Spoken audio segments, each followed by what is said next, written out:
the important things that have happened recently have been Benham both saying it's a commodity and doubling down that several times, but also saying when it came to Prometheum that he didn't see how Prometheum was able to say that Ethereum was a security because that would upend what the CFTC has on the future side to regulate for ETH. And so there's a lot of confusion of like, hey, whatever the SEC and the CFTC are talking, when it especially comes to Prometheum and Ethereum, there's a lot of implications here because which direction they go, it does upend, potentially a lot of precedent or law here. And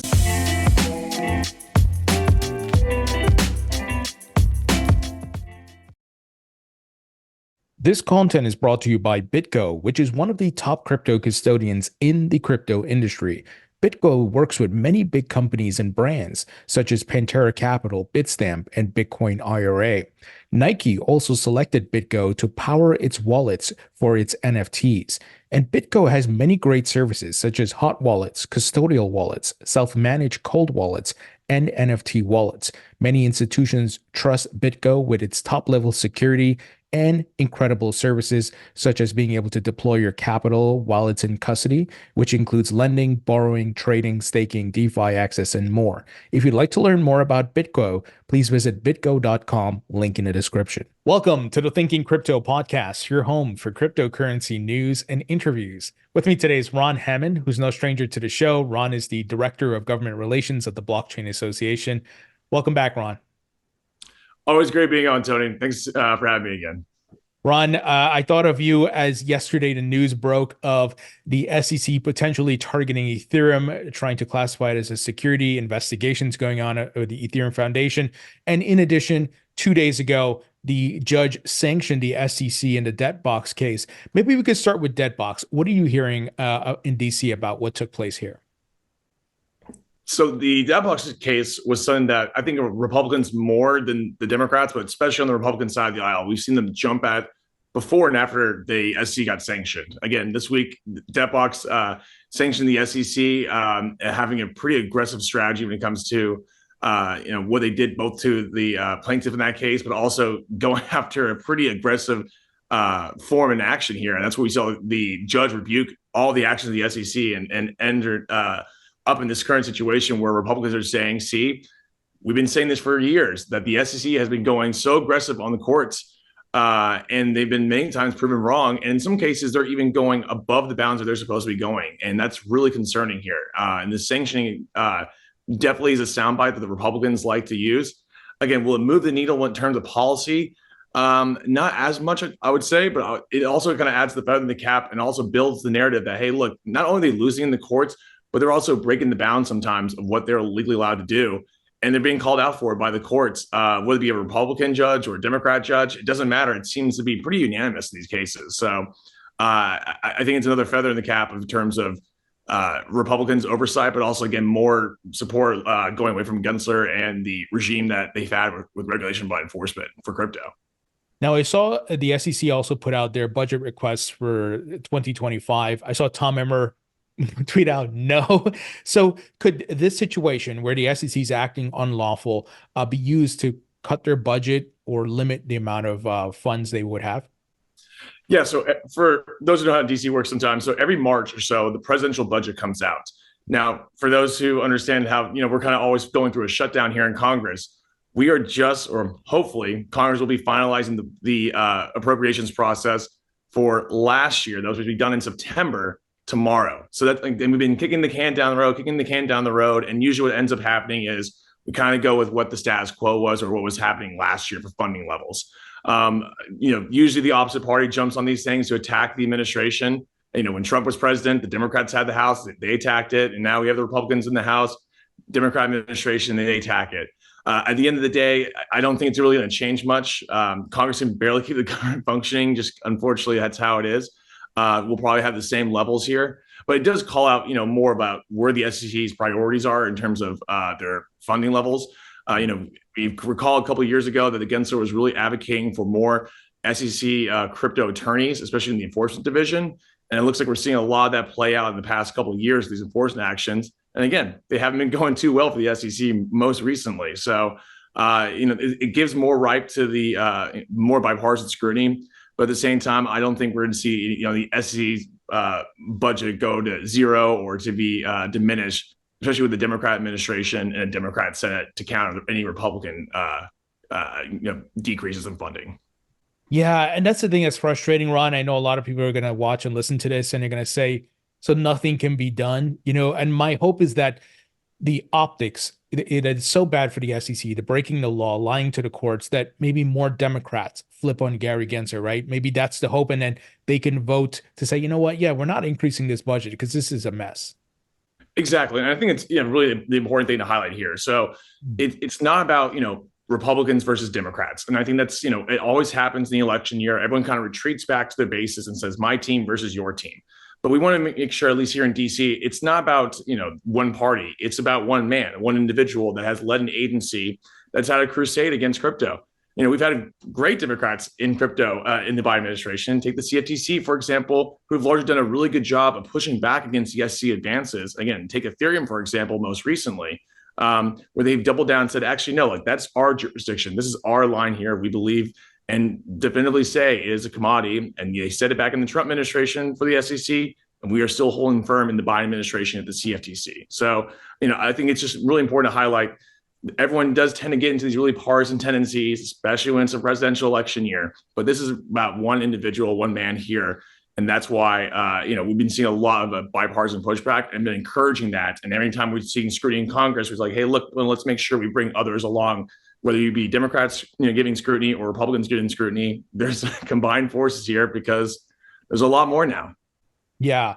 And yesterday, Ron, we got news that the SEC is looking to target Ethereum and classify as a security. And there's been subpoenas issued, investigations into the Ethereum Foundation. And to your point, the CFTC, just recently, Rostin Benham was talking about Ethereum and working with the SEC, and they view it as a commodity. This thing seems to be getting very messy. I know it's still early, but what are you hearing? Yeah, I want to stress, I just actually ran back from Capitol Hill just now. I'm going to, after this, running back over there because I got meetings on this exact same topic.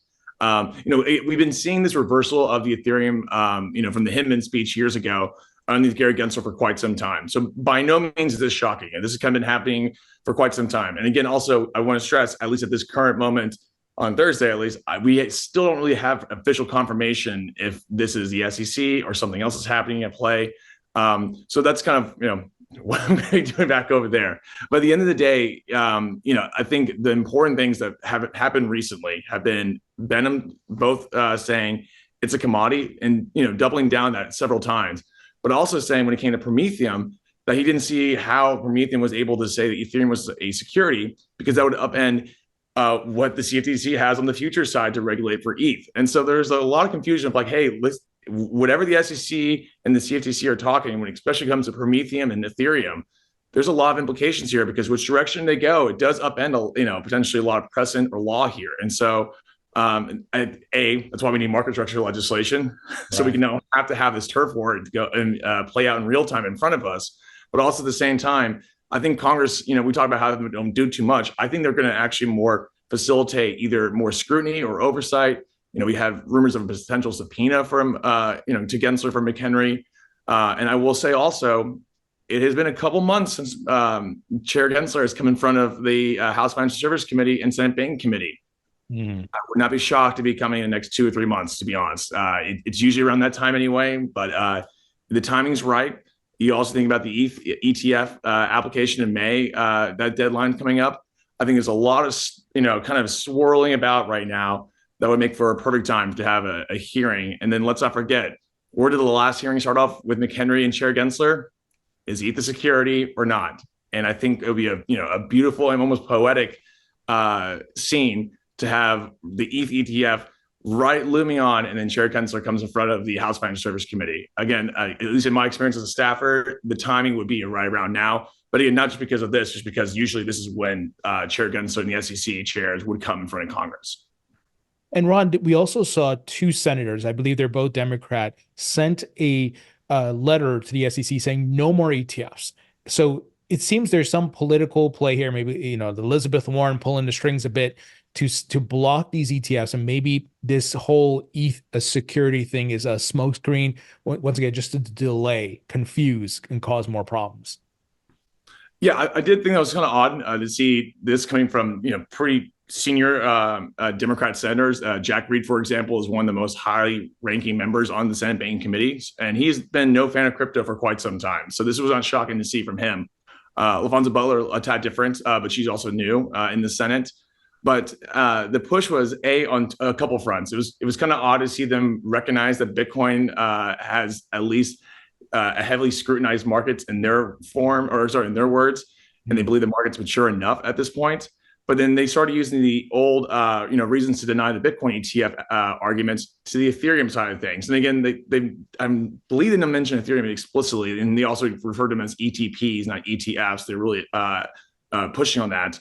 But it was more about pushing on A, that I don't think the market's mature, but B, I don't like the idea that Wall Street is getting more involved into this very volatile ecosystem. And usually we kind of see these reactions from Congress, especially more on the progressive side, when there's a dip in the markets. It's usually when there's a bear market or things start crashing a little bit, that we have a lot of the "I told you so's," or people are losing their money, or more other folks are hurt than others. But we haven't seen that yet. We're actually kind of in the bull run right now, and we're seeing criticism right now of the ETP. But if I were Gensler, this is kind of the political cover you could probably utilize to say, I believe Congress wants me to deny these future ETPs. I can now point to it. And that, among other reasons, are why I'm not going to approve an ETH ETF. So we'll see how this plays out. But I view it more as a political cover situation. Now, with this situation, though, and how messy it could get, could this be the catalyst where Patrick McHenry can rally the troops to at least get the bills out the house? Like this thing, look, it's going to be really messy given the history of Ethereum, Bill Hinman, and all these things. Do you think that's possible that he can say this once again? This could be the catalyst. I think it can be for market structure or the Fit 21 Act. I mean, you got to think you had Secretary Yellen at the beginning part of February testify in front of Senate Banking and House Financial Services, both of the committees that will be important and the ones deciding that bill moves or dies. She doubled down and said, we need spot market regulation for securities tokens. She wouldn't say which ones at all, but she would say for non-security tokens, plural, not just Bitcoin, because at least for Chair Gensler, it just seems to be just one token is non-security.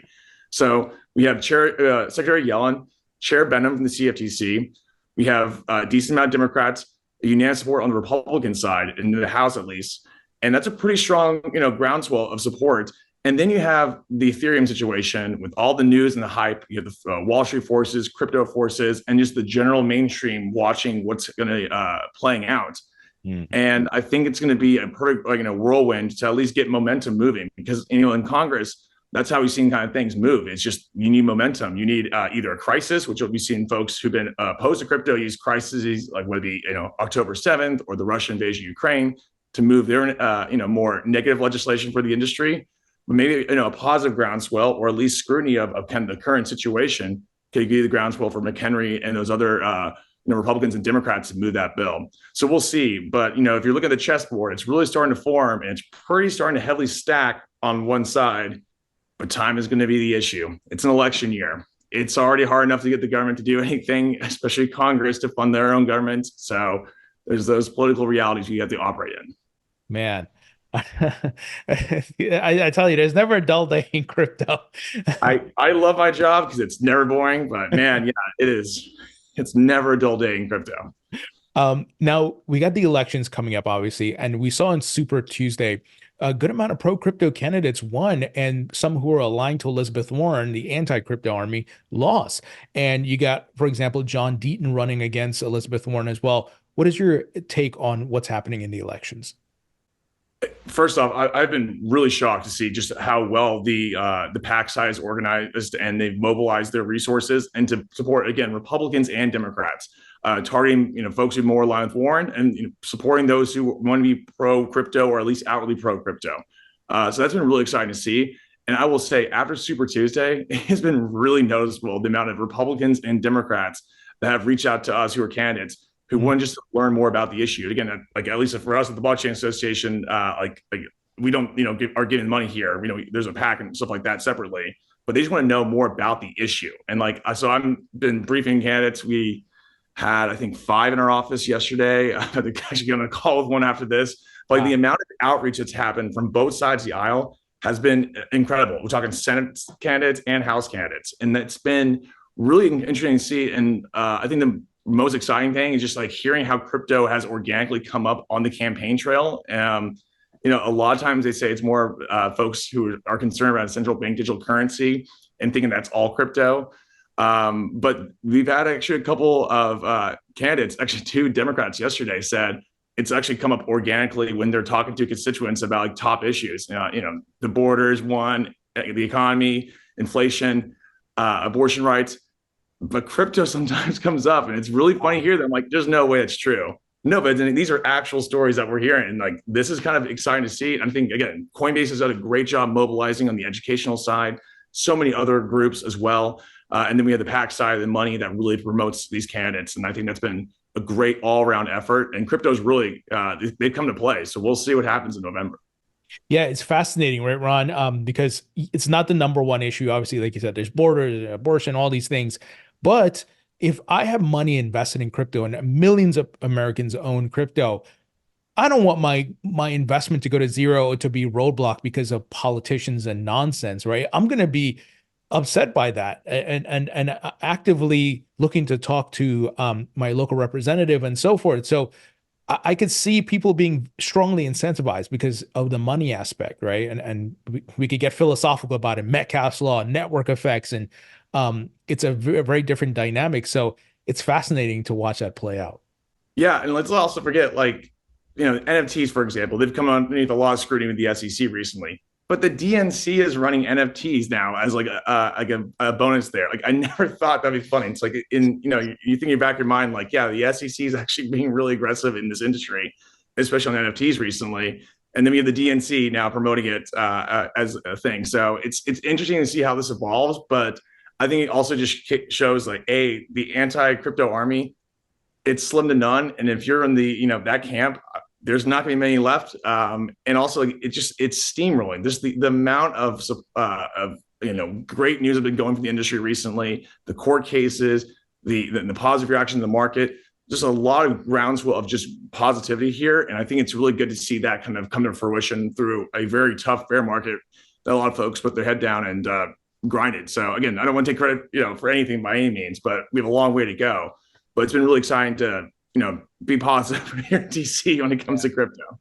Yeah, I was pleasantly surprised by that. And then another interesting fact is former President Donald Trump, who's the Republican candidate for this election, I found it fascinating that his tone has softened. He's gone more neutral versus back in 2019 when he tweeted out, "I am not a fan of Bitcoin and crypto."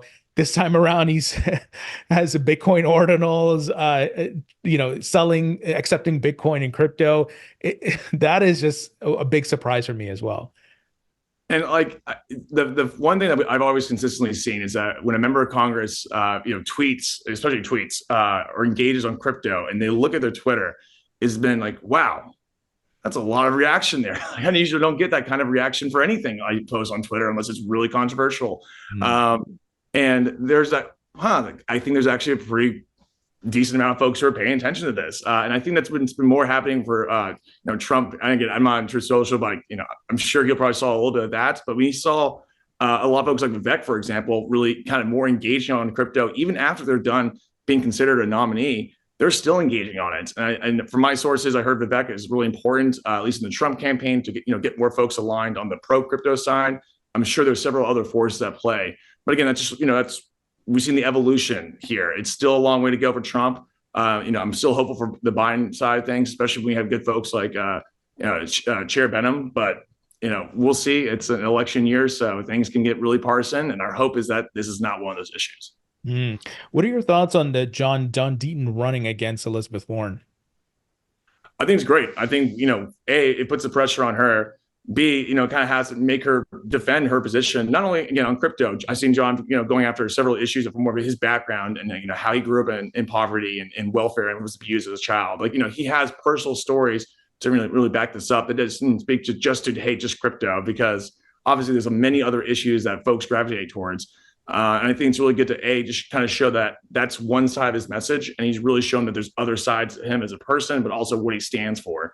So I'm really excited to see that. I'm also always excited to see Elizabeth Warren having to defend her anti-crypto position. Mm. And we're even seeing media reporters being a lot more favorable recently, at least in their line of questioning about the industry as a whole. And I think it's FTX has kind of gone to the back burner in terms of everyone's mindset. They'll probably restart pretty soon when the sentencing begins, as well as for CZ. But overall, I think that's kind of the FTX is kind of now faded to the back mind here, and now folks are saying they're still here, they're still kicking, and actually, if not just kicking, they're thriving. And so, what do you have to say, Senator Warren and other skeptics, for lambasting this industry? Do you still hold that view? And I think it's really encouraging to see, and that's thanks to John Dean and several other pro crypto candidates from all sorts of walks of life and political spectrum. Yeah, and what we've also seen is that the crypto industry, I don't know what was the tipping point, but I see a lot of them countersuing the SEC. We got like random crypto exchanges like Ledgerlex and out of Texas all of a sudden popping up. Tell us what is a security, what's not. And I really appreciate that. And the Kraken, the exchange, and Coinbase, they have lawsuits going against the SEC. What are your thoughts on the industry going on the offensive? I think this is the one area we can go on the offensive right now. I mean, in Congress, again, we have a lot of good pro crypto champions, but we run into politics issues. And the courts do take time, but it has been going the groundswell, and a lot of folks are realizing, hey, our arguments are winning here. And now we also have, or other, engaged players like BlackRock or Fidelity who have a lot more big stake in the game. And there's several others like BNY Mellon who want to get even more in the game, but the SEC and others are preventing them, like SAB 121. So I think it's just there's a lot of excitement, and folks want to get into the space. Those who have usually done pretty well, at least especially recently. And so there's still a lot of barriers though, and a lot of those barriers are again put up artificially sometimes by one man. And folks feel a lot more emboldened saying those court cases, they're losing not only in crypto, they're losing in stock buybacks, a few others recently. So there's other issues where like he keeps folding and losing, and the courts have now been kind of the hot spot to really engage or go on the offensive. I'm really hoping that changes soon, because I'd rather have it also come from the policymakers, the folks who represent us too. But at least right now, that's where we have to go on the offensive. Yeah, and to your point, like Congress needs to act, but it's also pretty sweet to see someone like Gary Gensler get embarrassed in the courts and the headlines that follow that. So, yes. Hey, this is the part of the cycle. So, but it's politics for you too. Sure. Okay, so final item here. You mentioned that potentially we could see Gary Gensler go before Congress, the House Financial Services Committee soon. Is there any other hearings that might be related to crypto coming up? So Congress is in a 2-week recess after they fund the government, hopefully tomorrow. And then after they come back from the recess, again, recess meaning campaigning or trying to talk to voters and constituents, then we're going to probably have a hearing in the Senate Bank Committee. Senator Sherrod Brown called for a hearing with Wally Adeyemo. He's the Deputy Secretary over at Treasury, who announced at our Blockchain Association Summit back in November a variety of extensions to sanctions for crypto, as well as sanctioning things like nodes and wallets. Also trying to expand their secondary sanction authorities. They're going after foreign issuers of stable coins that have US dollars, so on and so forth. So it was a laundry list of things. It's pretty aggressive. But Sherrod Brown did call to have Wally Adeyemo in front of his committee. Most likely looks like April. It could be May, but we could be seeing some more conversation, especially around the anti-money laundering angle. It seems like that's not going away by any means, even though, again, we pushed back on Senator Warren. Treasury did send a letter last week to certain members of Congress saying we're still looking into this figure, and we do think it's not 165 million that went to Hamas, but we want to let you know, Congress, this is still an ongoing investigative matter. So we'll see probably then what Treasury finds, and there'll be probably a pretty important hearing. So I would stay tuned, especially in the Senate, for that hearing. Ron, always great information. Thank you so much, my friend. Anytime. Thanks again.